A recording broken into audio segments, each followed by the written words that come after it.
नमस्कार मंडळी, मी सुनील डिमेलो वसई. मंडळी, महाराष्ट्रात महानगरपालिका निवडणुका होत आहेत.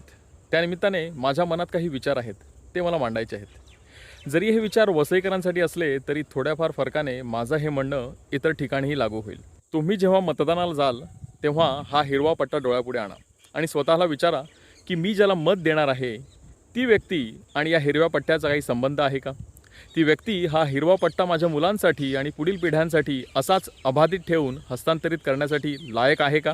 कोणताही भेदभाव न करता सर्वांना चांगले रस्ते, चांगली हवा, पिण्यासाठी स्वच्छ पाणी, नियमित वीज पुरवठा, आरोग्याच्या सुविधा हे सर्व पुरवण्यासाठी ही व्यक्ती लायक आहे का?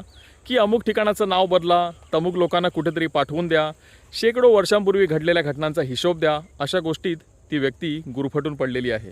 शाश्वत विकास कशाशी खातात हे समजण्यास ही व्यक्ती लायक आहे का? की नवनवीन गृहसंकुले, उंच इमारती, कप्पे मारलेले व एका महिन्यात उखडले जाणारे रस्ते, पेवर ब्लॉक आच्छादलेल्या छोट्याशा जागेत खेळणी व काही व्यायामाची साधने असलेल्या जागेलाच विकास समजणारी ही व्यक्ती आहे का? लोकांच्या खऱ्याखुऱ्या समस्यावर बोलण्यास, त्यावर उपाययोजना शोधून पाठपुरावा करण्यास ही व्यक्ती लायक आहे का? की केवळ अमुक सणाच्या शुभेच्छा, तमुकाला वाढदिवसाच्या शुभेच्छा देणारी व बॅनरजीवी प्रकारात मोडणारी ही एक सामान्य कुवतीची व्यक्ती आहे? यावर नक्की विचार करा आणि मगच आपलं अमूल्य मत द्या. धन्यवाद मंडळी.